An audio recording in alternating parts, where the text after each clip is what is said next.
Aujourd'hui, c'est une séance très particulière puisque nous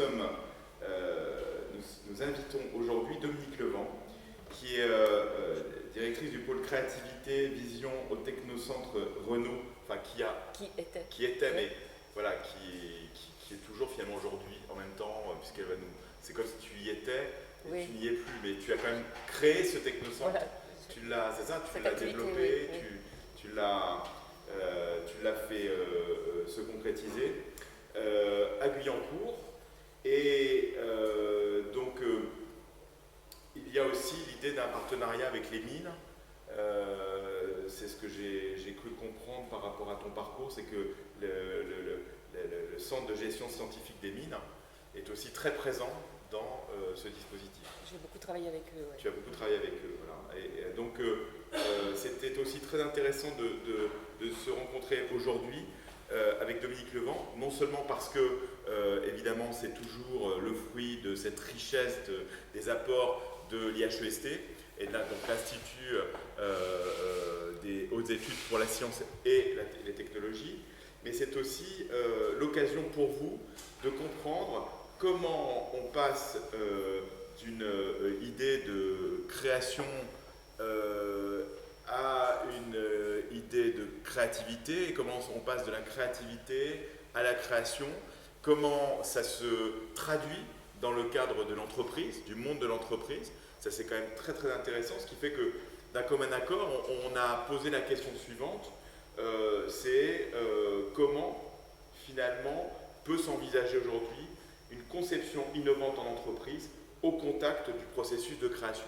C'est cette question-là qui est posée sous-jacente, finalement, par rapport à cette expérience très particulière qui est celle de la relation à Renault et au Technocentre. C'est comment tout ça se traduit, parce que vous vivez l'incertain en permanence au quotidien, la création immédiate et en phase avec donc tous vos processus de création.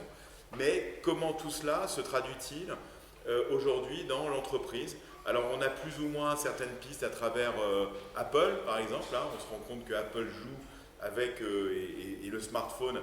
Les smartphones ont joué avec la dimension artiste parce que finalement les artistes créent jour et nuit et n'ont pas d'horaire.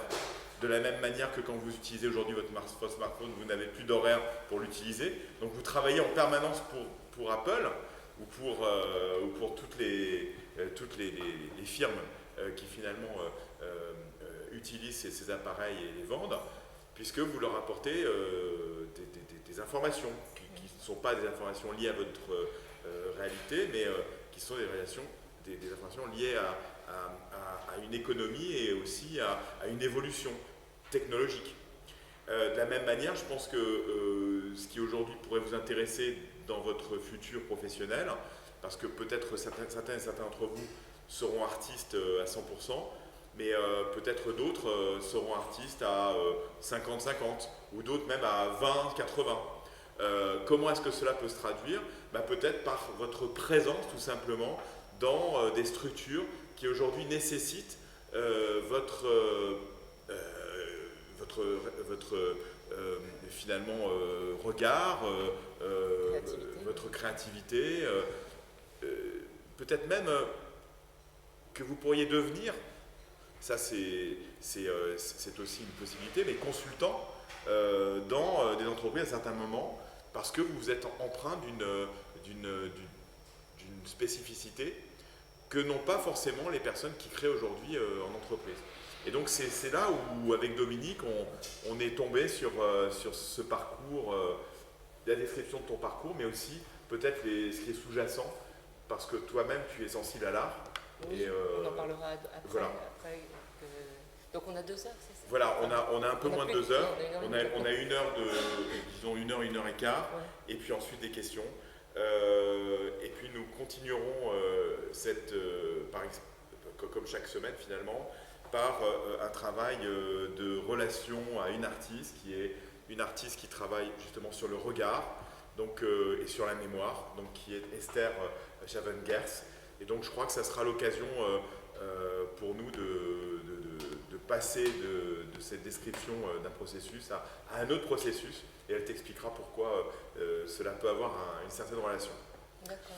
Voilà, donc je laisse la parole à Dominique Levent et je la remercie à nouveau de sa réceptivité et d'avoir réussi à s'inscrire dans le programme IHEST Paris 1. Ben, merci beaucoup Yann. Moi je suis très contente d'être ici.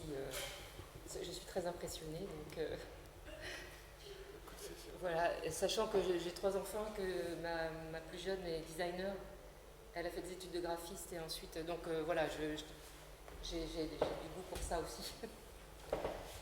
Alors donc oui, Yann m'a demandé de témoigner sur ce que j'ai mis en place chez Renault en 2008. En 2008, en fait, j'ai créé une direction de la créativité qui était beaucoup liée en fait à l'histoire que j'avais déjà eue dans cette entreprise. Je tournerai les slides si tu veux. Oh, je peux le faire. Non, je passe comme tu veux. Comme ça, tu seras tranquille. Ouais. Tu me dis et moi je les tourne. Donc alors passons au slide suivant. Donc je me suis dit, pour nourrir votre curiosité, j'ai déjà parlé de mon parcours. C'est toujours intéressant de parler de figures en particulier. Alors, donc clic. Donc alors moi, quand j'étais à l'école, j'étais rêveuse, littéraire et dessinatrice. J'aimais beaucoup le soir quand je rentrais de l'école, m'installer dans ma chambre et dessiner, écrire des trucs, voilà. Et donc, arrivé en terminale, j'ai dit à mes parents, j'aimerais bien faire les beaux-arts. Donc,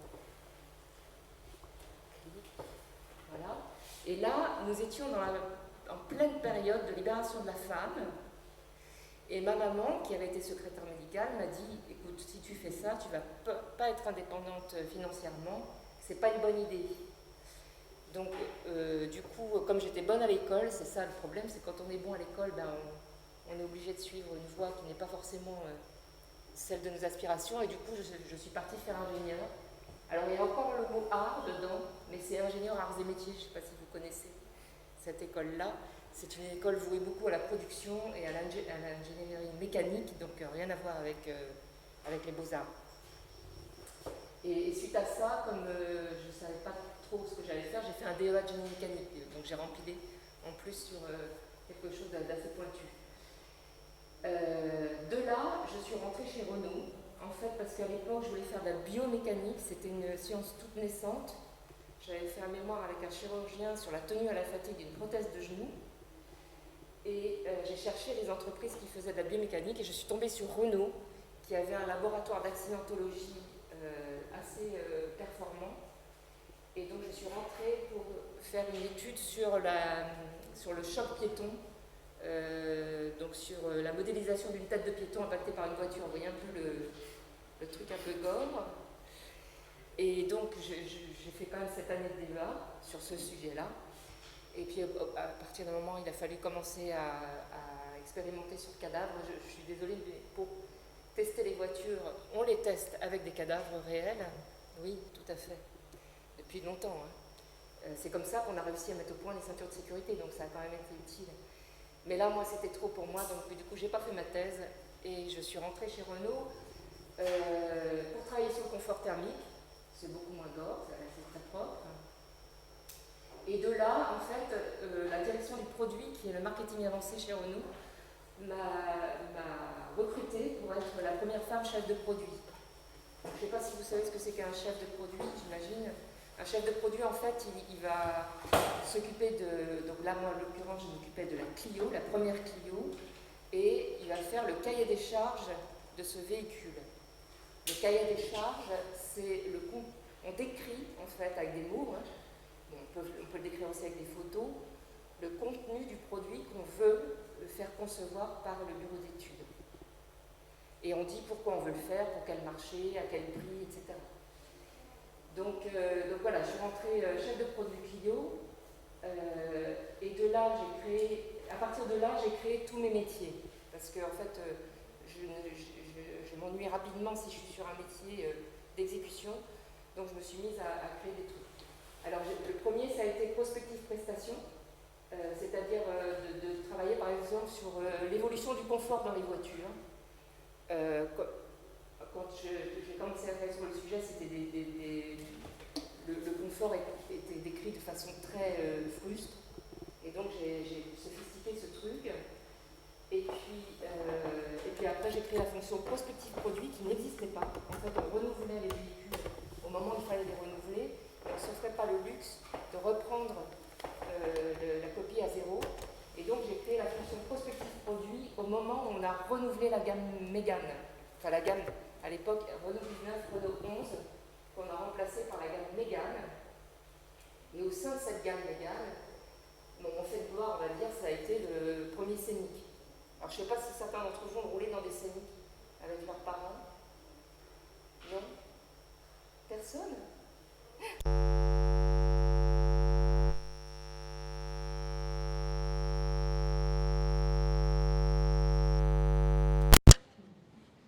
Donc, ça vous intéresse pas trop la bagnole. Parce que si vous savez même pas quelle est la marque.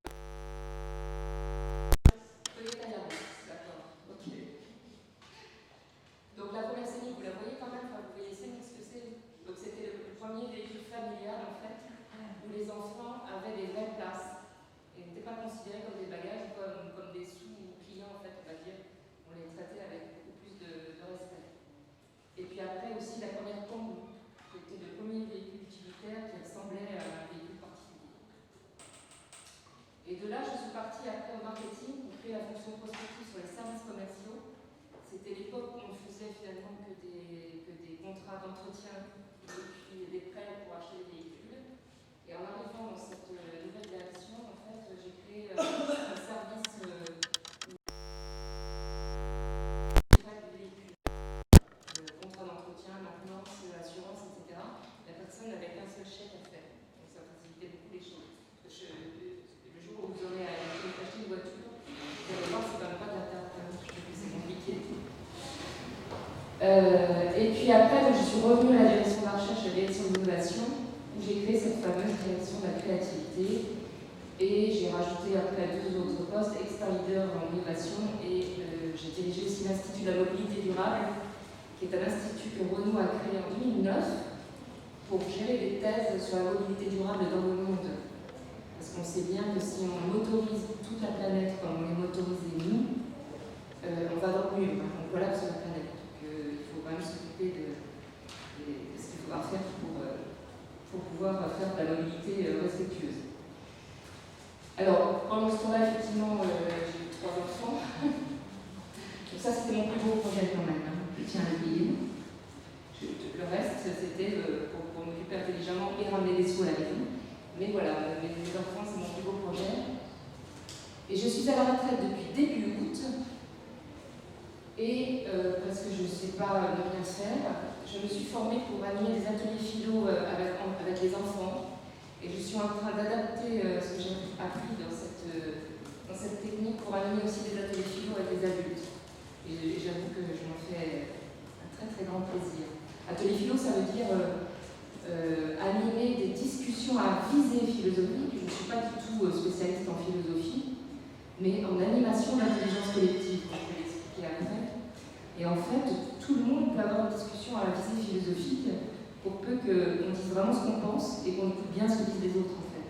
C'est vraiment intéressant. Alors, là, c'est histoire de vous distraire un peu. Je voulais vous raconter ce que c'est que le trajet d'une idée en entreprise. Donc, au début, on a une idée magnifique, Superman. On se dit, elle est top, elle va défoncer, ça va être l'idée du siècle. Et on part tout de suite pour voir travailler cette idée. Premier virage, knockout. Pourquoi? Parce qu'une idée qui est toute neuve dans une entreprise, elle va se heurter immédiatement à des gens qui vont dire mais non, c'est con ce truc, et puis qui vont trouver mille raisons en fait d'abandonner cette idée. Et dans les entreprises, dans les organisations d'entreprise, pour qu'une idée puisse grandir, il y a des zones totalement impensées qui existent, qui sont le fait des initiatives vraiment individuelles, des personnes qui veulent vraiment faire aboutir leurs idées. Et les organisations, les process ne décrivent pas ces moments-là. Donc moi, je vais vous en parler un petit peu. Donc, une idée au début, c'est un petit bébé qui ne sait rien faire sans l'aide de ses parents. Du coup, au début, ce petit bébé-là, il a besoin d'être protégé et qu'on lui donne du temps pour pouvoir, on va dire, avoir goût à sa destinée. Et suite à ça, donc cette idée-là aussi, pour qu'elle puisse grandir, il faut l'outiller. Et donc je vais expliquer après comment outiller une idée. Il faut aussi entraîner les équipes qui vont travailler sur cette idée-là. Lancer une idée dans l'entreprise sans l'avoir entraînée pour se faire des défenses militaires et des muscles, c'est s'exposer effectivement à être ramassé, ratatiné dès le premier virage, dès le premier obstacle. Ce serait comme s'inscrire aux Jeux Olympiques sans se préparer. Et une idée aussi, elle est toujours incomplète au départ. Elle a besoin d'être enrichie, d'être complétée par les idées des autres et les compétences des autres pour gagner en force. Et après ça, on se dit, est-ce que je vais revenir à mon Superman une fois que tout ça c'est fait? Et la plupart du temps, donc suite à ce moment impensé dans l'organisation, on arrive sur un résultat qui est différent de ce qu'on avait pensé au départ. Donc là, c'était juste pour vous faire rire, mais j'ai mis, voilà, au début, on pensait, l'idée c'était Superman, et en fait, on arrive à Gandhi. Il faut se laisser surprendre par un résultat différent, en fait. Parce que c'est celui-là qui va marcher. Donc là, je vais vous parler aussi, donc ça c'est quelque chose que je partage depuis longtemps avec l'école des mines, comme le disait tout à l'heure Yann, c'est juste un rapide synthèse de ce que c'est que la conception réglée et la conception innovante en entreprise. Les entreprises aujourd'hui, comme Renault, se sont surmusclées dans ce qu'on appelle la conception réglée. Et la conception réglée, c'est quoi?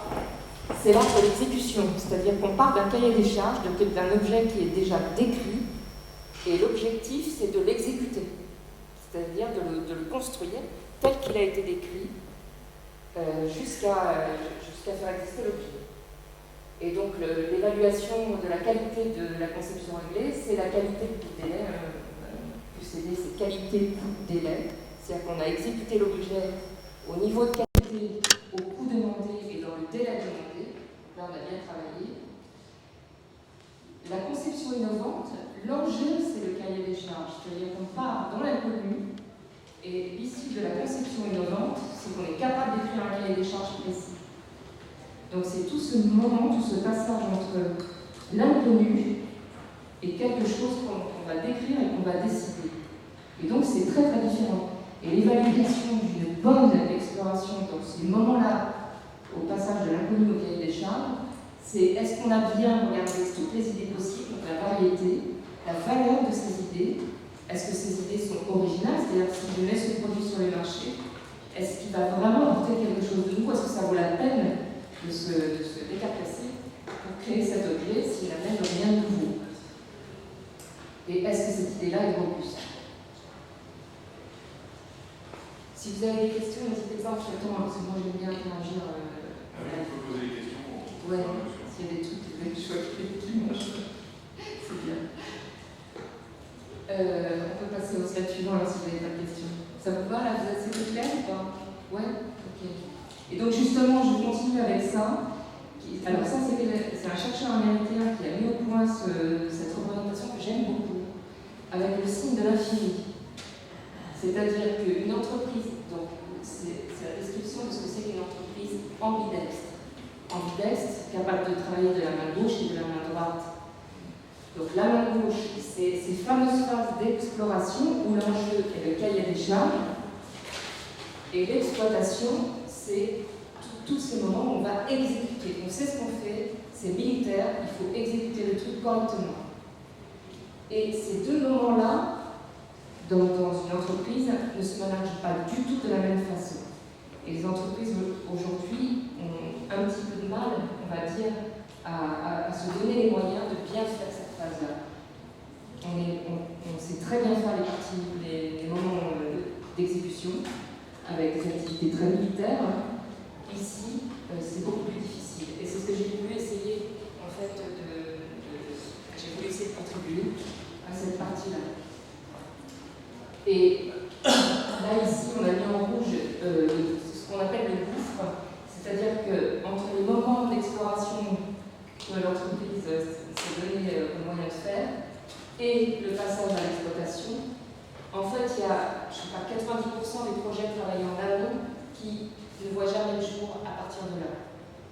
parce qu'ils n'ont pas été dotés de défense immunitaire suffisante. Ils ont tapé à côté finalement de ce qui pourrait être pertinent. Et donc, voilà, ça fait beaucoup d'énergie perdue. Et il y a beaucoup de gens en entreprise qui sont frustrés parce qu'ils se sont tapés 2 ou 3 fois un projet qui n'a pas passé le gouffre, en fait. Donc, on peut passer... Oui, c'est très intéressant parce que oui. c'est un peu... le gouffre, c'est un peu comme un lieu de finitude, comme un lieu de renouvellement, vraiment. Comme c'est un lieu... c'est infini. Donc on pourrait très bien repasser par des phases, on peut répéter, on peut créer une loupe dans la création, ce qui n'est pas forcément le cas dans la création artistique. Il y a cette possibilité dans l'infini, dans le cycle infini, de se dire, sauf évidemment les concepts artistiques qui sont plutôt dans la répétition et dans la dimension qui est presque obsessionnelle. Donc on peut avoir la répétition, un peu comme Opalka, qui réalise en permanence ce travail entre le 1 et le 0 et le 1, jusqu'à sa mort. Et voilà, et ce qui est intéressant, c'est que finalement, il peut y avoir une boucle, alors que chez certains artistes, c'est pas possible. Donc ça, c'est ça qui est intéressant. Il ne peut pas y avoir une seconde, une répétition, ça ne peut pas être en boucle. Donc ça c'est intéressant parce qu'il y a 2 visions qui s'interpénètrent et qui peuvent nourrir ton schéma qui me semble... moi je pense que le moment où la création apparaît, c'est souvent un accident. Ça peut être le gouffre aussi. Enfin, je trouve que ce schéma est très lié à la vie de l'artiste aussi, à la vie autant à la vie finalement de la croissance d'une idée et que finalement l'émergence. Donc il y a beaucoup d'idées qui caffutent et qui reviennent jamais. Et en même temps, une innovation qui marche dans l'histoire des innovations, elle a souvent fait ce trajet plusieurs fois. Je vois par exemple la première tablette d'Apple, je crois que c'était le 40e projet. Donc il y a eu 40 fois ce phénomène de boucle. Nous, la Twingo, chez Renault, ça a été le 45e projet après la Renault 4. Aussi pareil. Parce que 40, c'est un chiffre magique, je ne sais rien. Mais il y avait eu 45, je crois, initiatives pour renouveler la 4L, jusqu'à aboutir à la Twingo, qui a un objet quand même très différent. Parce que là, c'était en marché. Donc voilà, c'est juste pour dire que ça, c'est un phénomène tout à fait normal et qui est souvent peu explicité, parce qu'en fait, si sur ce fameux phénomène du gouffre où il y a des projets qui tombent à l'eau, on pourrait imaginer raconter pourquoi ce projet est tombé à l'eau et soigner les équipes qui ont mené ce projet qui ne continuent pas. Comme on dépêche des équipes de psychologues quand il y a eu un accident ou je sais pas quoi. Hein. Ben là, non, on les laisse, les pauvres, on les laisse tout seuls. Donc moi, je militais pour qu'on fasse le storytelling des projets qui échouent, c'est super important. En fait. Parce que c'est positif, on a eu des apprentissages, on a fait des trucs, on a fait avancer l'intelligence collective, et donc il y a obligatoirement du bon à retirer dans ça. Il y a aussi ce terme de transition. Il y a ce terme de transition que vous avez vu passer dans beaucoup de problématiques liées au développement durable et aux objectifs de développement durable. Le terme de transition est devenu de plus en plus transformation, finalement, comme si ce terme transition n'était pas assez fort pour permettre un vrai passage à l'acte. Et donc on a l'impression qu'à travers cette transition qui est citée là, que là il y a une chute. Il y a une chute, mais il y a un rebond possible aussi. Oui, tout à fait. Et dans ton schéma. Mais on peut faire plusieurs boucles et finalement gagner en compétences parce qu'on a fait plusieurs boucles, justement. Et pour certains, la transition, c'est la mort aussi. Et donc c'est vrai que là, comme tu disais, c'est là où le monde a du mal à se réenvisager, surtout lorsque c'est un monde qui fait des profits. Pourquoi irait-il vers une transition où les profits seraient peut-être pas forcément tout de suite... là, ça c'est sûr. Oui. Malheureusement, l'argent est encore... Pour la voiture, ça doit être pareil. Un peu, ah oui, bien sûr. Cela dit, on a quand même fait le saut du véhicule électrique, c'était pas gagné d'avance. Hein. Donc, c'est peut-être pas gagné non plus. Je vous ai mis aussi un schéma que j'aime beaucoup. Ce sont des pastilles d'Alka-Seltzer, je ne sais pas si vous connaissez ça, des pastilles pour la digestion. J'aime bien les petites bulles autour là. Parce que c'est très révélateur aussi d'un impensé des organisations. C'est-à-dire que dans les organisations, on dit voilà, vous allez faire telle voiture, tel objet, et puis démerdez-vous, vous avez le process, voilà, démerdez-vous pour faire le truc. Et on oublie toujours qu'une idée est bonne quand le temps est venu de cette idée. Moi j'ai connu des projets qui étaient pourtant intéressants, qui n'ont pas poussé dans l'entreprise parce que le temps n'était pas venu, il n'y avait pas les compétences, il n'y avait pas les imaginaires, il n'y avait pas la volonté, il n'y avait pas l'envie. Et donc ça se prépare en amont. Et c'est ce que j'aime beaucoup dans ce schéma-là, c'est qu'il y a les capacités de génération d'idées, les capacités de dissémination de ces idées. Donc là, il y a un vrai enjeu de storytelling, de figures dans l'entreprise qui vont raconter leurs idées et qui vont gagner, on va dire, l'adhésion des autres. Et puis après, il y a les capacités d'absorption de ces idées. Et donc, je vous ai mis une phrase que j'aime beaucoup qui était dans une thèse de 2 chercheurs chinois. Les initiatives d'innovation ont tendance à dépendre principalement des connaissances, des compétences et de l'expérience des employés dans le processus de création de valeur. Donc, dès lors, la question qui est posée, c'est comment j'augmente les connaissances, les compétences et l'expérience des employés du groupe avant de me lancer dans une innovation majeure qui devrait me réussir. Vous avez des questions par rapport à ça? Parce que c'est un schéma un peu subtil. J'ai une petite question. Oui. Ça veut dire qu'on fait d'abord en préparation de terrain et donc un état des lieux sociétiste, un état de l'art, on prépare les équipes sur les points d'achoppement, sur les enjeux. Alors justement, c'est ce que j'explique après, donc merci, merci pour la question. Donc on va passer au slide suivant. Donc justement, dès lors, ayant tout ça en tête, je me suis dit comment je peux augmenter les capacités d'innovation de mon groupe pour le préparer aux transitions et piloter des actions qui comportent encore une part d'inconnu. Et donc, je me suis dit qu'il y a un vrai enjeu à donner le maximum de connaissances à tout le monde, parce qu'on ne sait pas qui va s'emparer de façon efficace d'une idée innovante. Donc partager des visions avec le plus grand nombre pour préparer les imaginaires et que les gens comprennent les enjeux de leur travail, en fait. Donc il faut expliquer, partager, faire rêver. C'est très important de faire rêver, donner envie. Et ça se travaille au fil de l'eau. Ensuite, il faut nourrir les réseaux interpersonnels. Donc les gens en entreprise, mais je suppose il y a des artistes solitaires, c'est vrai, mais les artistes communiquent beaucoup entre eux aussi. Oui, c'est l'image que j'en ai. Dans les lieux où ils se rencontrent, mais à l'université, ils communiquent à travers aussi des échanges de contenu. Oui. Donc c'est particulier. Et donc c'est ce que j'appelle la fécondation croisée, c'est-à-dire qu'on se nourrit de l'intelligence et du regard de l'autre et ça modifie notre propre vision. Et ça c'est super important. Et dans les entreprises, plus on a l'habitude d'échanger avec une personne d'un métier à côté, de faire des projets qui ne vont pas forcément aboutir, mais du coup j'ai pris l'habitude de travailler avec cette personne, je sais comment elle fonctionne et je l'apprécie, c'est très important aussi. J'aime bien ce qu'elle m'enseigne et du coup moi je lui donne ce que je sais en échange.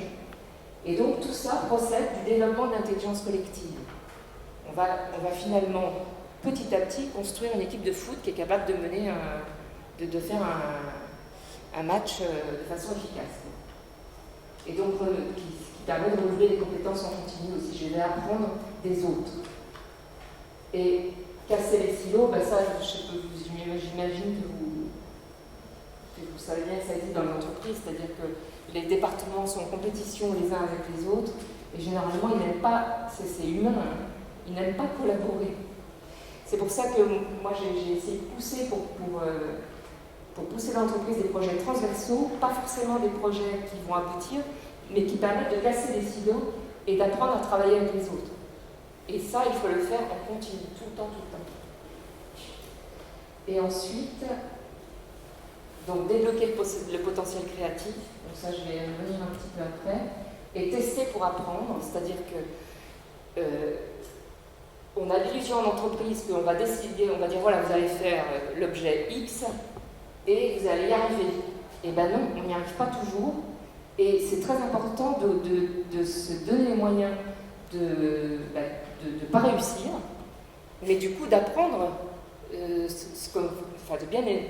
bien éclairer ce qu'on a appris dans cette étape où l'objet n'est pas réussi. Et de dire que c'était bien, quoi. Alors, donc ça, c'est ce que j'ai essayé de promouvoir effectivement dans cette activité de direction de la créativité. Donc, première chose, il n'y a pas de créativité sans nouvelle connaissance et sans nouvelle connaissance qui déstabilise la personne. C'est un mot que j'ai appris il y a quelque temps que je trouve vraiment intéressant. On connaît tous le mot anesthésie. Donc vous connaissez l'anesthésie. L'anesthésie, ça veut dire je vais supprimer ma perception. On supprime la perception. Et vous connaissez le mot esthésie? C'est marrant, c'est marrant qu'on ne le connaisse pas. Moi non plus, je ne le connaissais pas. Et le mot esthésie, c'est l'éveil des sens. Donc c'est le contraire de l'anesthésie. C'est le contraire de l'anesthésie. Et les spécialistes de l'esthésie disent toujours qu'il y a esthésie quand il y a la rencontre avec une sensation qui nous surprend. Donc par exemple, le bébé à qui on va faire goûter un nouveau plat, au début il n'aime pas. Hein. Donc moi j'étais pas très courageuse en tant que maman, donc du coup j'arrêtais le truc. Mais non, il faut insister parce qu'au bout de 2 ou 3 fois, ils finissent par se dire, les bébés, ah tiens, finalement, oui, c'est intéressant, c'est nouveau, quoi. Et donc, en entreprise, les esprits se mettent en ébullition à partir du moment où on jette au milieu de la table une nouvelle connaissance, quelque chose qui est déstabilisant. Et ça, on ne se donne pas souvent les moyens. Transformer les problèmes à résoudre en challenge à relever. Donc, par exemple, moi, j'ai vécu ça sur... On avait lancé une option sur l'espace, je ne sais plus si c'était la 2e ou 3e génération. Le défi qui avait été lancé à l'ingénierie, c'était on va faire le plus grand toit vert de toute l'offre véhicule. Mais là, les ingénieurs étaient super contents, c'était un défi très très difficile à relever, mais challengeant. Et du coup, ils l'ont fait. Ça a été un peu un parcours du combattant, mais ça a été fait. Donc de savoir aussi lancer des challenges. Rassembler des compétences multiples, écouter, proposer, faire boxer ses idées. Alors ça aussi, c'est un truc que j'ai beaucoup travaillé avec mon équipe. En France, on est assez jaloux des idées qu'on a et on n'aime pas se les faire critiquer. Hein. Comment vous voyez les choses? Si vous dites à l'un de vos collègues, tiens, j'ai eu cette idée-là, qu'est-ce que tu en penses? Et que le collègue dit, mais c'est complètement nul ton truc, il te manque ça et ça. Comment vous vivez les choses? Ça déstabilise, mais après ça prend justement à rechercher en fait, une autre manière de peut-être lui faire expliquer que notre idée en fait elle est positive et de montrer pourquoi du coup en fait ça va fonctionner à 100%. Oui, mais ça peut aussi vous pousser à la faire évoluer. Aussi, oui. Parce qu'il y a des choses qui vous paraissent intéressantes dans ce que le collègue dit en même temps. Donc c'est ça en fait, comment dire? Donc dans le monde de l'art c'est différent, hein. Je pense qu'il faut prendre des pincettes, mais en entreprise, une idée qui est portée par un employé, elle ne lui appartient pas, elle appartient à l'entreprise en fait. Donc partant de là, il faut qu'il se départisse de son sentiment de propriété d'une idée.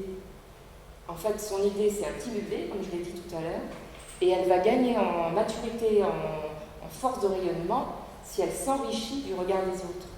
Elle peut même se faire boxer, hein, se recevoir des coups assez violents, et puis mais du coup, ça va la pousser à se rendre plus forte et à voir les choses autrement.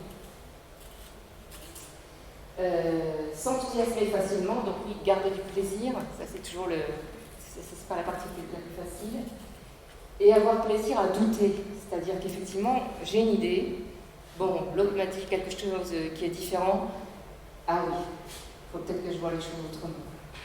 Et douter, c'est vachement bien en fait, c'est comme ça qu'on progresse. Et accepter de se laisser surprendre et de trouver là où on ne cherchait pas. Donc, ce que j'ai montré tout à l'heure, la Superman qui est devenue Gandhi finalement à l'arrivée, et c'est très bien aussi. Et aussi faire confiance à son intuition et à ses émotions. Alors ça, c'est la partie la plus difficile en entreprise, puisqu'on cherche à tout quantifier. Là, on n'est pas encore complètement guéri de ça. Hein. Je vous assure que c'est un travail de tous les jours. Alors, donc là, je vais passer à la suite. Et là, je vais vous expliquer donc, ce que j'ai mis en place dans l'entreprise. Donc, première chose, partager les visions et les tendances avec le plus grand nombre de personnes dans l'entreprise. Donc, pour faire ce truc-là, ces 3 activités que j'ai créées, des séminaires prospectives, où en fait on s'emparait d'un sujet comme par exemple les blockchains, je suppose que vous avez entendu parler de ces technologies-là, c'est quand même des choses assez compliquées et on ne savait pas comment ça pouvait impacter notre business. Donc on a fait tout un travail pendant 1 an pour comprendre ce que c'était et voir qu'est-ce que ça pouvait impacter sur nos métiers. C'est un exemple. L'innovation, je vais y revenir, c'est une pièce dans laquelle on a développé des capacités à scénariser des tendances d'une façon imagée et digestible pour tout un chacun. Parce que pour l'avoir vécu, j'ai vécu l'arrivée du PowerPoint en entreprise. Donc le PowerPoint, c'est très bien, ça nous a poussé à être plus synthétique, à expliquer les choses de façon imagée, etc. Mais à force de s'en manger dans toutes les réunions, je me suis rendu compte qu'on arrivait à un moment où ça passait plus. On voit des images, on nous parle, mais alors de quoi nous parle-t-on? En sortant de réunion, les gens ne savent plus de quoi on parlait. Et donc j'ai essayé de trouver une façon de faire que les gens s'approprient ce que je voulais leur expliquer d'une autre façon. Je vais l'expliquer après. Et une communauté d'innovation inter-entreprise. Ça, c'était une communauté d'innovation qui se réunissait 3 fois par an pour travailler sur des sujets stratégiques avec d'autres entreprises que l'automobile, tout type d'entreprise en fait. Donc on a invité des tas de directeurs d'innovation de plein de boîtes, Chanel, RATP, Thales, enfin plein d'autres entreprises. Et on travaillait sur des sujets, par exemple, on a eu un séminaire sur le véhicule autonome. Parce que nous, donc c'était au tout début des projets véhicules autonomes dans l'entreprise. Le véhicule autonome, c'est très bien, mais est-ce que c'est pas un jouet d'ingénieur finalement? Qui veut un véhicule autonome? Donc on s'est posé ces questions-là entre nous. Et d'abord, un véhicule autonome, est-ce qu'il est autonome? Ben non, un véhicule autonome, il n'est pas autonome, il obéit à ce qu'on lui demande de faire, et selon des règles précises. Alors au passage, cette communauté d'innovation, justement, je l'animais avec un philosophe, parce que je trouve que toutes les questions technologiques, enfin toutes les questions de tendance et technologiques méritent d'avoir un regard philosophique, parce que il faut comprendre à quoi ce truc-là est intéressant pour l'humanité finalement. Alors ensuite, aider les nouvelles idées à germer, les prototyper, les tester. Donc là, on a créé un laboratoire coopératif où se réunissaient les ingénieurs, les designers et les marketeurs, de façon à ce qu'ils travaillent sur la même idée ensemble au même moment et qu'ils fassent entre eux des boucles courtes. C'est-à-dire de tester et d'apprendre ensemble. Et ça fait gagner énormément de temps et ça donne du courage pour faire des choses disruptives. On a créé aussi les premiers Fab Labs dans l'entreprise qu'on a appelé les Creative Labs. Les Fab Labs, vous connaissez? Ben, on a fait exactement, d'ailleurs on a eu le label Fab Lab, qui est un label qui est décerné par le MIT, qui a créé ce concept de Fab Lab. On en a créé un technocentre en 2012 et ça s'est développé comme une fusée dans tout le groupe, y compris l'international, parce que des makers en entreprise, il y en a plein, et c'est des gens qui veulent venir concrètement construire leurs objets, en fait. Parce que justement, les objets sur PowerPoint, il y a un moment où ça ne parle plus. C'est intéressant de pouvoir les prototyper physiquement et de les manipuler. Et donc, pour ça, c'est parti comme une fusée dans toute l'entreprise.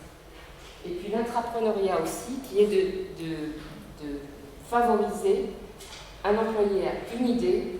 Je vais lui permettre de monter cette idée en projet, son projet, qui va peut-être être repris dans l'entreprise ou déboucher sur une start-up. Ensuite, coacher les projets d'innovation stratégique.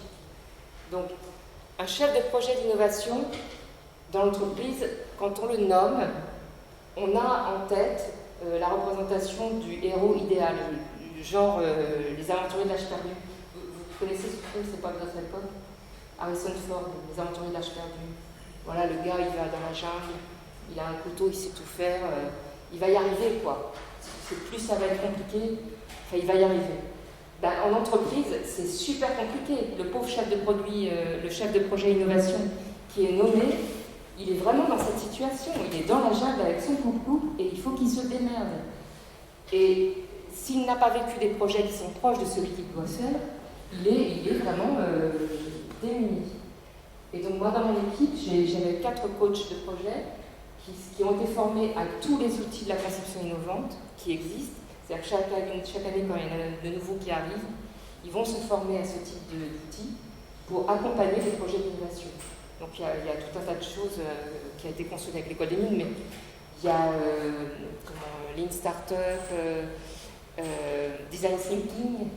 Vous connaissez ce truc Design Thinking, un outil très très à la mode qui consiste en fait tout simplement, on dit ça avec des mots savants anglais, mais ça consiste tout simplement à penser client dès le début, client et utilisateur. C'est-à-dire qu'on peut avoir une très bonne idée, mais s'il est mise dans les mains du client, il ne la comprend pas ou il ne sait pas l'utiliser, c'est pas une bonne idée finalement. Donc voilà, tout un tas d'outils comme ça. Ensuite,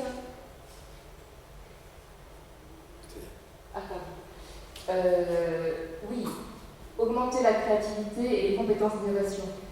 Il y a une chose que j'avais comprise, c'est que la seule façon aujourd'hui de former les gens pour qu'ils deviennent compétents très rapidement, c'est de les former sur leur projet et pour leur projet en live, pas dans un amphi comme celui-ci, où ils vont prendre des notes et puis sortir de la salle, ils vont plus se souvenir finalement de ce qu'on a été dit. C'est-à-dire que si c'est mis en pratique, tout de suite, ça rentre comme dans du beurre en fait. Donc ça, c'est un truc qui marche assez bien. Et puis aussi des workshops transversaux. Et puis l'objectif de tout ça à l'arrivée, c'est de capter des talents. Non, j'avais encore autre chose. Développer de nouvelles façons d'innover. Si, c'est très bien ça. Tu peux mettre cette oui, je suis là. Pardon. Oui, il y a des nouvelles façons d'innover aujourd'hui qui se développent très très fort, comme par exemple l'open innovation. Je ne sais pas si vous connaissez ça. L'open innovation, en fait, ça veut dire qu'on ne va pas concevoir cette innovation en interne, on va l'ouvrir au public. Donc, qu'est-ce qu'on peut avoir? eBay, par exemple, fonctionne comme ça.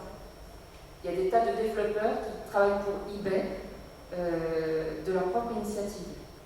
Et ça fait évoluer l'offre d'eBay, etc. Donc, l'open innovation dans l'automobile, par exemple, il y a un consortium chinois qui a mis le véhicule autonome en open innovation, c'est-à-dire que si cette équipe-là a, on va dire, 1000 développeurs pour faire un véhicule autonome, l'ayant mis en open innovation, c'est-à-dire ouvert à la planète entière, ils ont du coup accès à, je ne sais pas moi, 60 000 développeurs d'un coup d'un seul. Et ça change complètement la donne. Bon, l'entrepreneuriat, je viens de parler. L'éco-innovation, c'est des innovations qu'on va développer avec des partenaires dès le début, alors qu'on ne sait pas ce qu'on va faire. On fait un contrat sur quelque chose qu'on ne connaît pas. Je sais que c'est un peu compliqué. Et d'ailleurs, on a du mal à ce que les juristes nous suivent, parce que faire un contrat sans savoir ce qu'on va faire, c'est assez compliqué aujourd'hui. Et puis le process essai-erreur, qui est le meilleur process pour faire de l'innovation.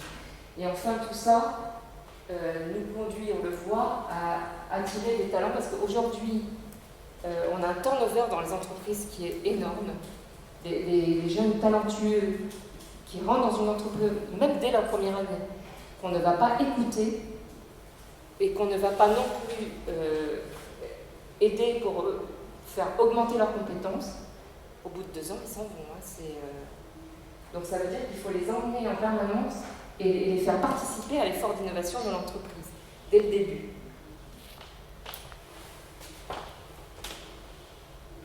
Et ça fait le mot courage, donc. Ça fait le mot courage tel que c'est composé. Ah oui. Et donc ce mot courage, c'est aussi le fait de s'accrocher à une méthode, aussi à ce processus. Oui. Je crois que c'est une donnée semblable à celle que les artistes peuvent vivre dans leur parcours. Pour être artiste à part entière, il faut être très très courageux. Ah oui, c'est sûr. Parce que, ben voilà, vous le savez tout autant que moi, et je pense que si on n'a pas de soupape de sécurité ou quoi que ce soit qui soit un peu, qui permette un peu de faire un pas de côté, mais garder la ligne quand même du travail, on ne prend pas courage pour continuer. Ou en tout cas, on ne peut pas travailler ex nihilo à chaque fois, s'appuyer sur ce qu'on a fait pour prendre courage et avancer. C'est les gens qui nous entourent, les situations qui se présentent, et puis les solutions qu'on trouve. Oui. Donc finalement, je trouve que c'est très très proche en fait de tout ce processus d'émergence d'idées et de concepts, et oui, que vu autrement, hein, mais c'est très intéressant.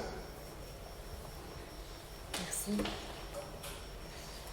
Bon, là c'était juste, je reviens sur la même chose, mais on va dire qu'il y a un vrai enjeu à construire une inspiration individuelle et collective dans l'entreprise, et du coup se confronter à de nouvelles connaissances, observer et partager ce qu'on voit dans le monde, contribuer à d'autres projets, c'est-à-dire pas être sur un seul projet, mais contribuer à d'autres projets, se ressourcer, faire un pas de côté, raconter ses idées, les faire boxer, les clusteriser, c'est-à-dire les agréger avec d'autres idées pour que ce soit plus fort.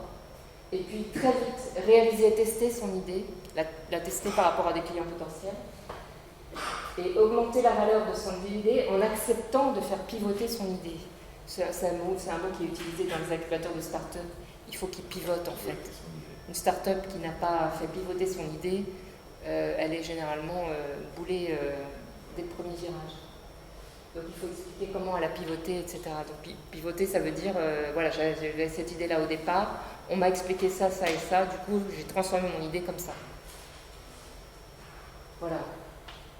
Et donc le slide suivant. Alors, pour partager, là j'ai fait un focus sur quelque chose qui devrait vous intéresser un peu plus. Donc, partager les visions et les tendances. Partager les visions, ça veut dire partager des visions prospectives pour nourrir les imaginaires et penser et repenser sans cesse le futur. Parce que les entreprises, encore aujourd'hui, ont l'illusion qu'elles s'inscrivent dans un régime stable. C'est-à-dire qu'elles vont programmer tout ce qu'elles vont faire et ça ne va pas bouger d'un iota jusqu'à l'exécution. Or, aujourd'hui, et l'actualité le montre de plus en plus, tout bouge tout le temps. Donc, si on n'est pas capable de bousculer ce qu'on a programmé, parce que la donne, le monde réel a changé, ça nous met vraiment en grand danger. Et donc, quand je suis rentrée dans cette entreprise, on bâtissait une vision prospective, allez, on va dire pour 20 ans, c'est-à-dire qu'il y avait une équipe prospective qui a fait un travail pendant 5 ans, on bâtit une vision, puis après on a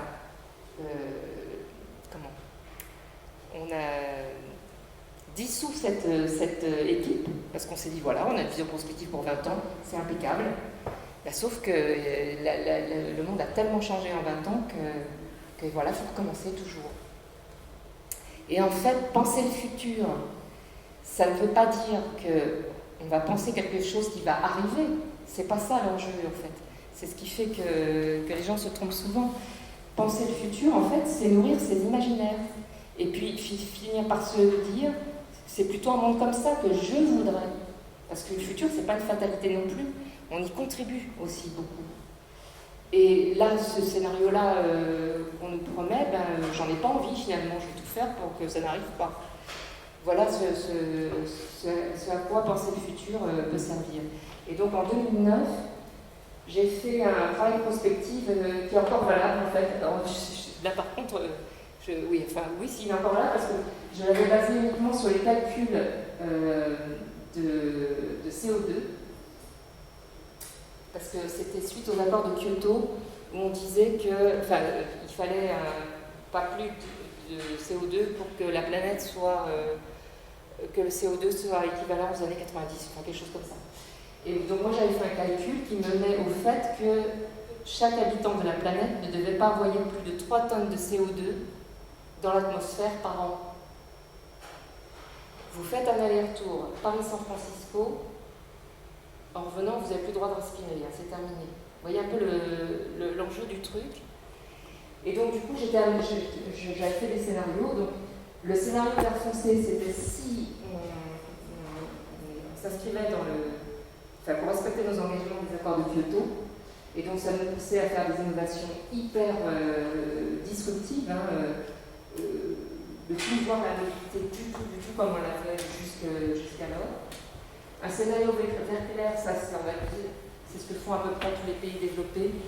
On va faire un effort, mais bon, on va quand même pas changer nos habitudes.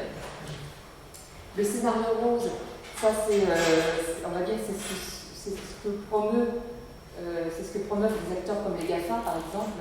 C'est-à-dire qu'on va avoir des technologies tellement formidables qu'on n'aura pas d'effort à faire, on va pouvoir continuer à vivre comme on l'a toujours fait, parce qu'on va avoir des technologies formidables qui vont nous éviter tous les problèmes. Ce qui est rarement, ce qui n'est pas toujours le cas. Et puis le scénario noir, qui à l'époque avait fait plutôt rire, et qui je trouve est plutôt le scénario qu'on vit aujourd'hui finalement, où là c'est ok, il faut peut-être faire des efforts, mais dans le fond du fond, c'est chacun pour soi. Chacun garde ce qu'il a comme ressources et il va se défendre contre un monde hostile finalement. Et donc du coup, je ne voudrais pas vous faire peur, mais je trouve que c'est un peu... Ouais. Petite question, mais c'est peut-être à la fin, ça, c'est un peu large, mais comment on fait pour avoir une activité aussi louable que la vôtre sur la question de l'innovation si on n'accompagne pas d'un questionnement sur l'innovation sociale, et comment on fait en fait pour aller vers des problématiques environnementales comme ça, avec des vraies questions, si en fait la finalité de l'entreprise c'est pour répondre à des modalités de croissance immédiate avec des problématiques de rendement, de compétitivité. C'est-à-dire si ça sert à des actionnaires, après ça n'a pas bon de le faire dans l'entreprise. Votre remarque est très juste. C'est un jeu permanent dans l'entreprise. Je me suis occupée de l'Institut de la mobilité durable dont l'objectif était effectivement de promouvoir les solutions vertueuses, en l'occurrence plutôt dans le scénario vert foncé. Alors l'entreprise fait des choix, par moment par exemple elle mise sur le véhicule électrique en se donnant bonne conscience, parce qu'à l'époque c'était ce qui paraissait le mieux. Bon, vu de près, c'est pas si vertueux que ça. Donc, on va dire que l'entreprise a conscience qu'il ne faut plus qu'elle fasse comme avant, sans se poser des questions. Donc, comme toutes les entreprises, elle a créé une direction de la responsabilité sociale et environnementale qui travaille sans arrêt à son discours, et on calcule tous les ans, les constructeurs automobiles calculent leur café, qui est la totalité de CO2 que tout son parc automobile de sa marque a envoyé dans l'atmosphère. Donc il y a une norme qui fait que tout ce qu'on aura envoyé en plus en CO2, on va payer des sous. Donc ça, c'est une bonne incitation, parce que du coup, ça monte très très vite. Donc si on ne veut pas payer ça, qui nous plombe nos résultats en fin d'année, on fait des efforts. C'est clair. Donc c'est un jeu de course-poursuite entre les réglementations, mais c'est compliqué, hein, parce que pour autant, on n'est pas tous prêts à renoncer à notre confort de tous les jours. Et puis il y a des technologies qui peuvent faire croire qu'elles vont améliorer les choses, comme les bitcoins par exemple, et puis c'est l'inverse. Finalement, c'est une horreur au niveau environnemental. Donc il arrive qu'on se trompe aussi dans des choix. Ça répond à votre question ou... Oui, c'est le scénario rose qui devient marrant. Pardon? C'est le scénario rose qui devient marrant. Oui. C'est pas étanche, ouais. Et là, illustrer les tendances pour nourrir les imaginaires. Donc là, c'est ce que j'ai fait dans l'Innovation Room. En fait, j'ai créé une pièce dans laquelle on faisait 2 expositions par an sur des thématiques pour illustrer les tendances. Et l'idée que j'avais eue, c'était qu'on allait les illustrer avec des objets concrets à manipuler, non automobiles, pour ouvrir les chakras des visiteurs. Donc on a fait déjà, je crois, 22 expositions. Je vous en ai fait juste un petit exemple. La première exposition, ça avait été sur l'intuitivité. Et j'avais fait venir à l'époque, c'était en 2009, la première table multitouch de Microsoft.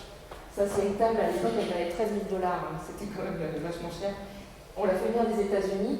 C'est une table, on peut être autant de joueurs qu'on veut autour de la table, et chacun a le potentiel de bouger les images de la table. Donc on peut se passer des trucs, on peut jouer à des jeux de stratégie, on peut faire plein de trucs.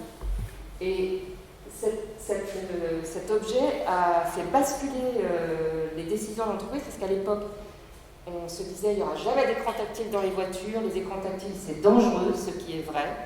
Les écrans tactiles c'est dangereux, parce que ça pousse à regarder l'écran et à suivre le doigt sur l'écran.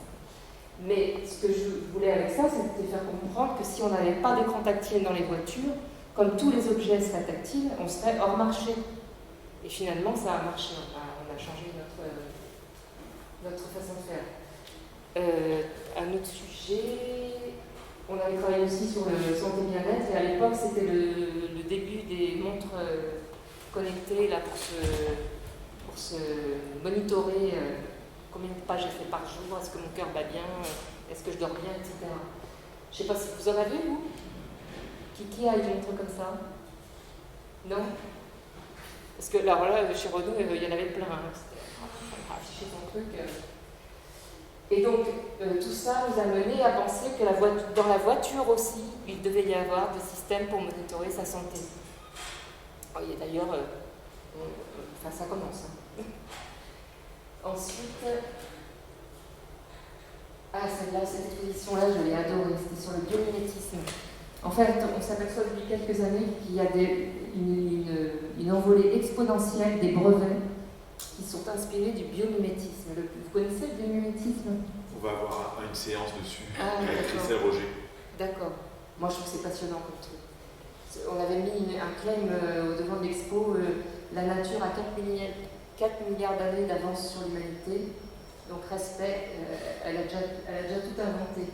Et là, je vous ai mis juste un exemple. Vous connaissez le Chikansen, c'est un train japonais, genre TGV en fait, qui fait toute la côte à très très vive allure est japonaise. Et vous voyez, ils ont fait le bec du train en s'inspirant du bec du martin pêcheur. Parce que cet oiseau-là, quand il plonge pour aller prendre son poisson, au moment où il rentre dans l'eau, il ne provoque aucune perturbation de la surface. Ce qui fait que le poisson ne le voit pas venir. Et ça a très bien marché parce qu'à l'origine, ces trains-là, quand ils rentraient dans un tunnel, ça faisait des déflagrations énormes. Et les riverains, bien sûr, s'en plaignaient énormément. Et avec cette forme-là, il n'y a plus de déflagration à l'entrée du tunnel. Ça rentre chou, ça continue. C'est assez vraiment spectaculaire. Une autre idée, alors ça m'a beaucoup fait rire parce que c'était une exposition sur la qualité perçue, parce qu'on avait un directeur du design à l'époque qui disait: vous, chez Renault, vous n'avez pas du tout la culture de la qualité perçue. Franchement, vous faites des objets qui ne font pas très bien finis, ce qui est vrai, je vous confirme. Je ne sais pas si c'est l'esprit français, mais c'est vrai qu'on n'est pas structuré comme les constructeurs allemands, par exemple, pour qui la qualité perçue est extrêmement forte. Je vois chez Mercedes, par exemple, quand ils font l'image du tableau de bord, ils la construisent sur une image qui fait 30 fois l'image définitive. Ce qui veut dire qu'une fois réduite, elle est d'une qualité mais incroyable. Nous, on a progressé depuis, mais à l'époque, c'était... Et du coup, dans l'exposition, on a mis plein d'objets qui illustraient la qualité perçue, dont ces boîtiers de paupières, je sais pas, de Dior, qui impriment ces ces pigments. Donc quand vous ouvrez le boîtier, c'est magnifique, quoi. Avec aussi des petits pinceaux en métal, etc. Et on avait mis à côté un boîtier qui faisait chip à côté, quoi, pour bien voir la différence. Et le directeur de l'ingénierie de l'époque m'avait dit ah là là, dites surtout pas que c'est les boîtiers de cosmétiques qui vont inspirer l'automobile, parce qu'alors là, j'aurais la honte. Donc, voilà. L'innovation frugale, ça aussi, c'est une exposition qui est en mode. Vous savez ce que c'est que l'innovation frugale?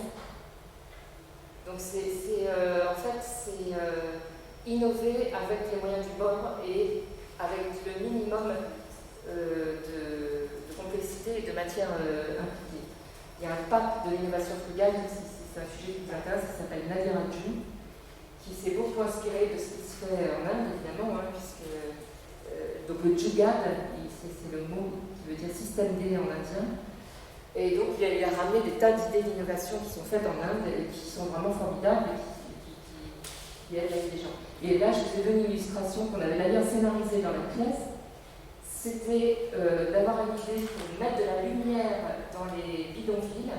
Les bidonvilles étaient faits complètement fermés, il n'y a pas de fenêtre, c'est trop cher une fenêtre. Et donc là, en faisant simplement un petit trou dans le toit en tôle et en suspendant une bouteille en plastique remplie d'eau et d'eau de javel, et bien en pleine journée, ça vous fait l'équivalent d'une belle ampoule. Et donc ça vaut rien, tout le monde peut le faire. Voilà, c'était un exemple.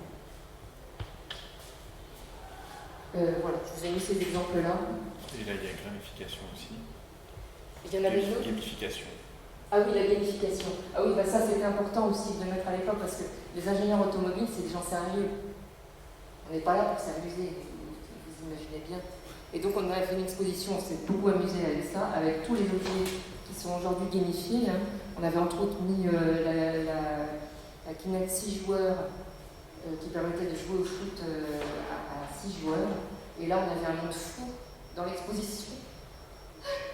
Donc là, on s'était beaucoup amusé avec ça. Il y avait tout un tas d'autres objets effectivement pour ça. Et donc, l'idée, c'était comment on peut gamifier un trajet en voiture, en fait. Et d'ailleurs, j'avais fait à l'époque une séance de créativité avec des étudiants qui venaient du monde entier, parce que c'est un master qu'a créé Renault pour tous les pays où on est. Et j'avais accueilli les étudiants pour une séance de créativité. Je leur avais dit, qu'est-ce qui vous donnerait envie en fait de faire un trajet en voiture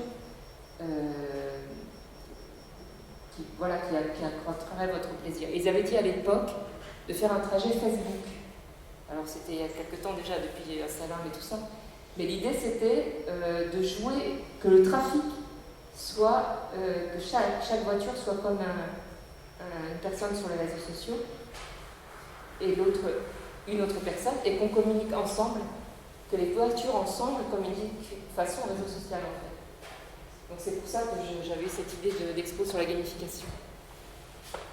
Et alors là, c'est So French finalement. Ah oui, il y avait aussi So French. Il y avait une question. La référence à l'innovation frugale, vous avez parlé de Naviraju. Oui. NAVI, plus loin, RADJOU. Je crois que vous allez l'inviter peut-être à la prochaine. Vous l'avez déjà invité. Et So French, alors ça aussi ça nous a beaucoup intéressé parce que l'idée qu'on avait, c'est qu'on ne pourrait avoir du succès à l'international que si on faisait des objets profondément français. Parce que ça ne sert à rien de faire une voiture allemande quand on est français. C'est pas ça qui va nous démarquer et donner envie aux gens. Dès lors, la question qui s'est posée, c'est qu'est-ce que c'est qu'être français dans un objet? Et bien, c'est pas évident du tout, finalement. Il suffit pas de mettre un drapeau bleu, blanc, rouge, ou je sais pas quoi. C'est pas évident, et d'ailleurs, les gens n'étaient pas d'accord entre eux sur ce que c'est qu'être français. Voilà.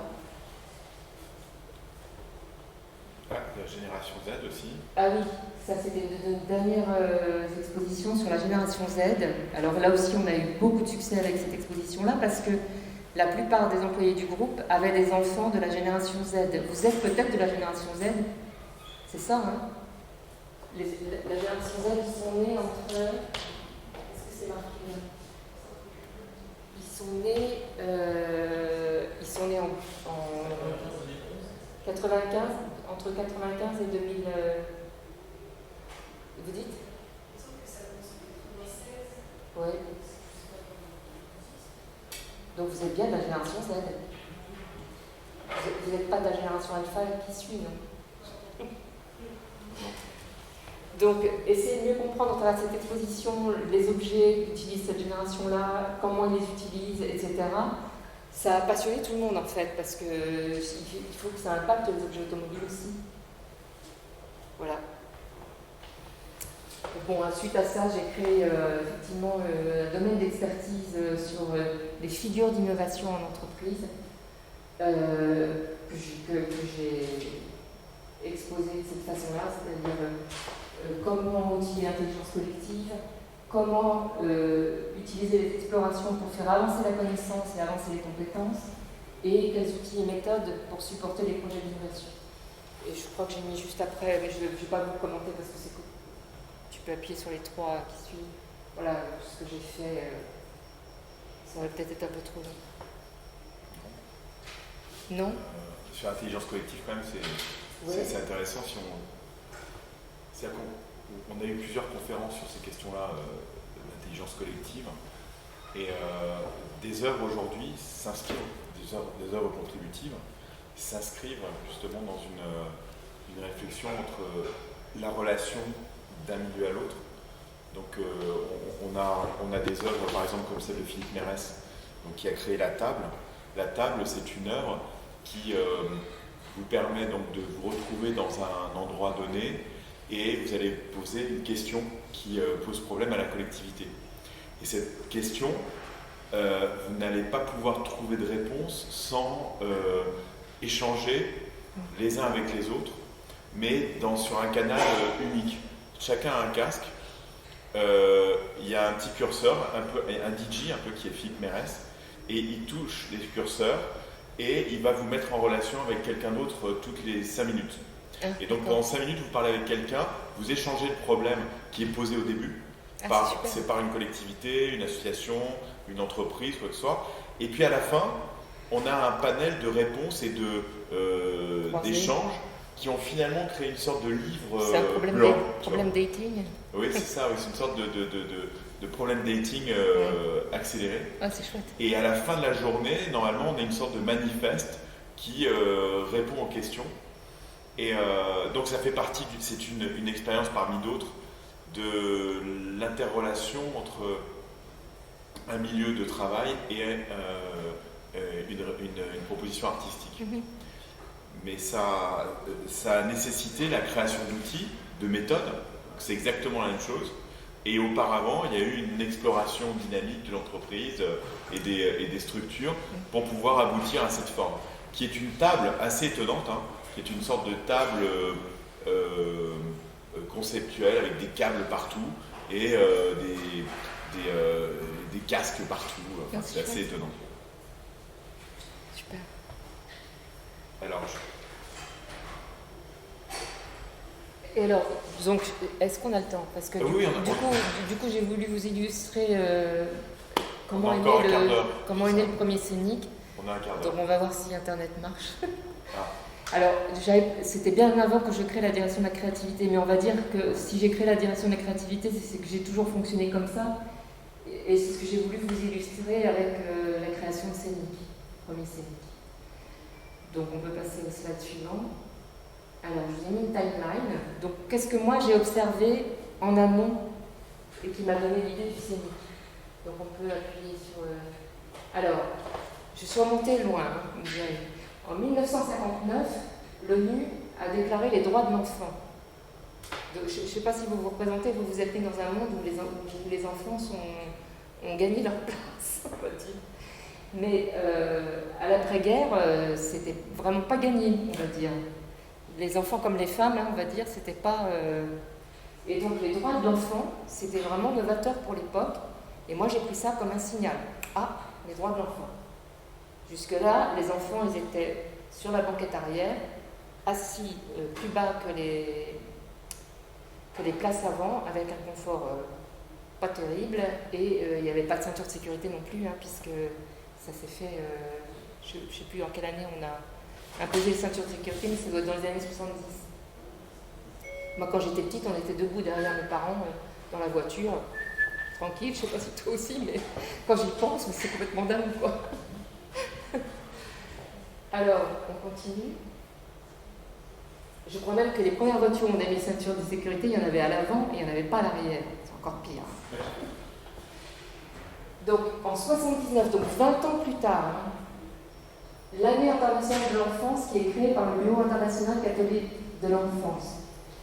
C'est pas anodin que ce soit repris à cette époque-là sous cette forme-là. Donc là, nouveau signal warning, on se dit qu'il fasse quelque chose. Ensuite, donc nous, à l'époque, en 81, notre offre c'était Renault 9 et la suivante, Renault 11. Voilà notre offre à l'époque. Bon, c'était pas terrible là.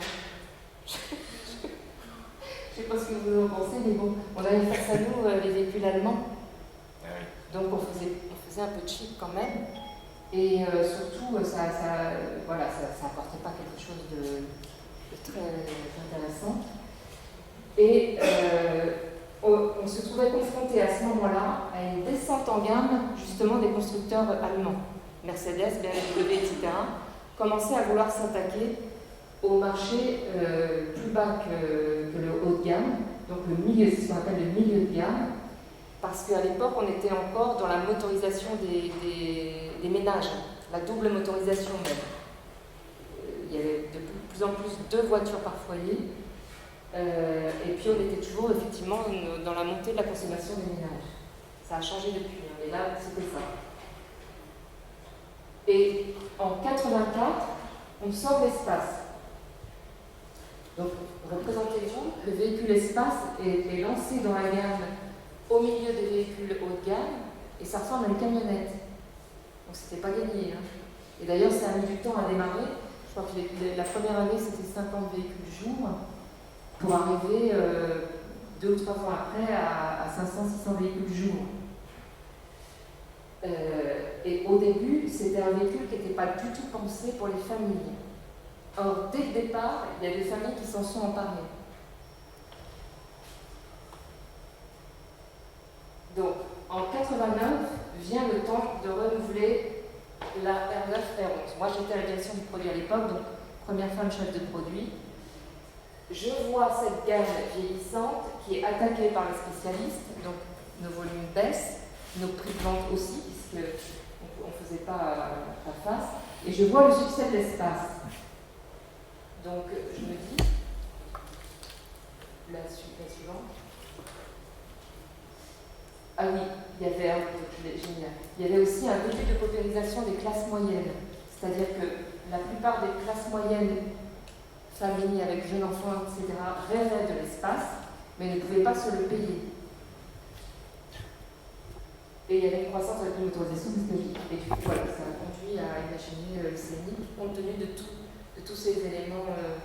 J'avais appelé ça un faisceau d'indices. C'était le faisceau d'indices. Oui. Ça veut dire que les classes moyennes avaient moins d'argent. C'est la racine de pauvre, paupérisation. L'espace, c'est la conçu pour les familles là-bas. Non. Et d'ailleurs, je vais vous le montrer dans les publicités, vous allez voir. Donc, si on arrive à se connecter sur Internet. Alors, donc, ça, c'est ce qui se passait dans la vraie vie avec l'espace. Et vous allez voir, je le montre après. Ah oui. Dans les publicités de l'espace, il n'y avait pas de famille. Bon, ça c'était juste pour. Ça explique en quoi le scénic était super novateur, parce qu'il y a plein de rangements à l'intérieur, mais surtout un siège par enfant. C'est-à-dire qu'on quitte l'idée de la banquette où on met les enfants en vrac et ils se démerdent. Chaque enfant a son siège et il est assis plus haut que les sièges devant. Donc il a une vision sur la scène de la route et du coup il est moins chiant parce que comme il voit plus ce qui se passe sur la route, il s'ennuie beaucoup moins.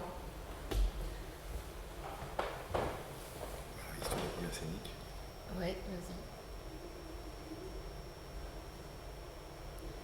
Bon, là c'est juste aussi pour la petite histoire.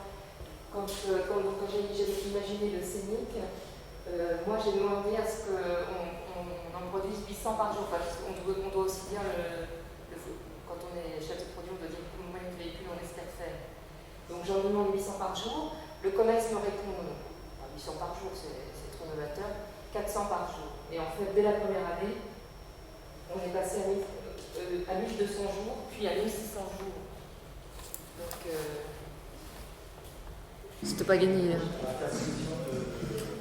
Oui, et cela dit, à l'époque, Bernard Arnault, qui a été le patron de Renault, qui a reçu cette proposition de Matra, parce que ça vient de Matra Automobile, c'est lui qui a couru le risque en disant « Et si cette voiture était la voiture des hommes qui sont revenus de toute prétention automobile ?»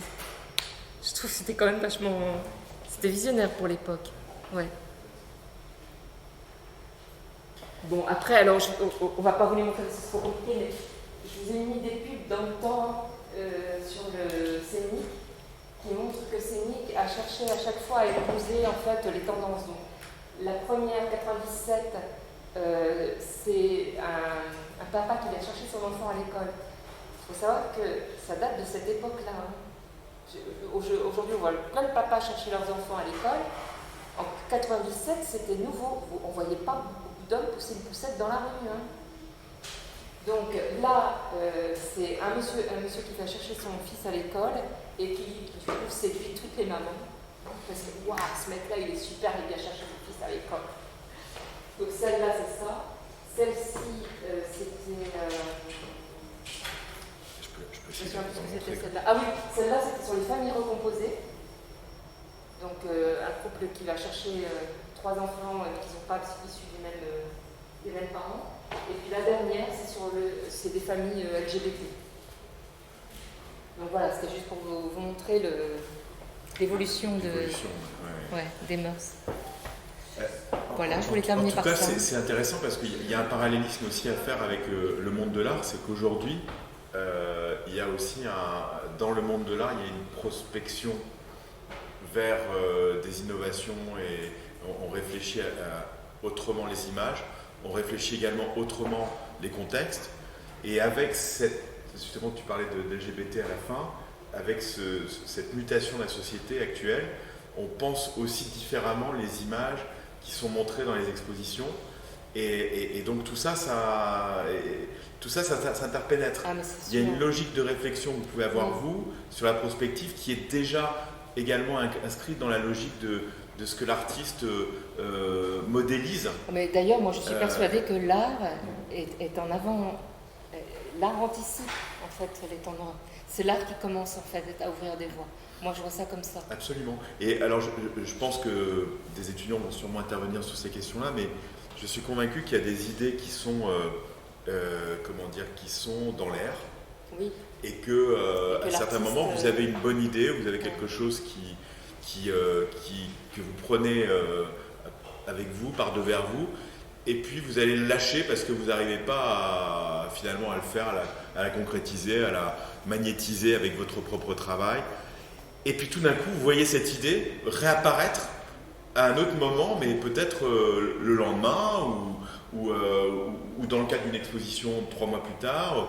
Et alors, en fait, je pense que c'est quelque chose qui est lié à la dimension somatique du collectif humain. Il y a quelque chose qui circule comme ça. Et ces idées sont présentes non seulement dans notre évolution propre, donc en fait, on implémente ces idées en permanence, mais elles sont aussi liées aux expériences qu'on peut vivre ensemble. Complètement. Et donc, ce genre de lieu, comme tu l'as créé dans l'entreprise, je pense que c'était aussi l'idée de faire évoluer une entité qui pourrait tout simplement s'indexer à la concurrence. Oui. Donc il y a la concurrence, il y a BMW qui fait ça, alors oui, on va faire ça, et BMW voit ce que vous faites, ils vont faire ça. Mais il y a quelque chose d'autre qui peut émerger grâce à cet état d'esprit. Et peut-être justement des réflexions sociales comme celle qui a été soulevée par Rodolphe tout à l'heure. Il y a une dimension sociale qui peut aussi traverser l'objet et qui va faire qu'on est tout à coup impliqués dans un projet Oui, tout à fait. et dans une mutation. Et d'ailleurs, enfin, on le croyait tellement qu'avec l'école des mines, en fait, on a lancé une thèse sur l'ingénierie des imaginaires. Ah, voilà. C'est-à-dire, on a fait le pari qu'en fait, on peut construire les imaginaires aussi, on peut les nourrir et les faire évoluer. Donc ça fait peur. Hein. Bah, en même temps, ça marche. Hein. Un mec comme Hitler, il n'aurait jamais réussi à convaincre des foules s'il n'avait pas travaillé les imaginaires des gens qu'il a embarqués avec lui. Hein. Ah, ça c'est sûr. Et on voit bien aujourd'hui également dans la façon dont nos imaginaires sont soumis à cette logique de surenchère, finalement médiatique, Oui. qui est une surenchère autant sur le terrain Qui nous pousse à la consommation. et qui nous pousse à la consommation également. Concrètement, c'est vrai qu'on a chacun aujourd'hui des problèmes qui sont liés autant à l'énergie que même à l'achat des matières premières. Artistiquement, je pense que c'est un des gros problèmes. Alors tout à l'heure, on discutait avec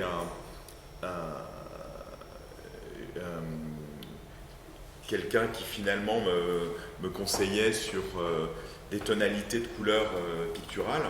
Et je lui dis, mais ce bleu-là me paraît très intéressant par rapport à cette situation. Il me dit, ah oui, c'est le bleu le moins cher. Et alors c'est assez intéressant parce que finalement lui avait une réflexion surtout par rapport au prix. Et je lui disais, mais oui, mais c'est pas pour ça en fait que je vous dis ça, mais c'est surtout par rapport à la technique. Est-ce que vous pensez que les liants vont pouvoir fonctionner enfin, par rapport à ce bleu et donc je crois qu'il y a quelque chose qui se joue aujourd'hui, même dans l'art, qui peut nous permettre de rebondir aussi, parce que si on a une vision, et si on fait jouer nos imaginaires, on peut utiliser des matières premières qui seront autant des matières liées à notre réflexion. Je pense que le monde de l'art aujourd'hui est très inspiré par l'innovation frugale. Je vois souvent. Alors l'innovation, tu peux le dire peut-être pour clore justement la séance. Je vois beaucoup d'initiatives artistiques qui nourrissent l'imaginaire d'une innovation frugale. Des sculptures à partir de la nature, par exemple. Moi, j'ai vu une horloge un artiste qui a fait fonctionner une immense horloge avec des bactéries. Oui. C'est les bactéries qui faisaient pousser l'aiguille. J'ai l'impression que ça inspire beaucoup en ce moment. Eh bien, Dominique, merci beaucoup pour cette intervention.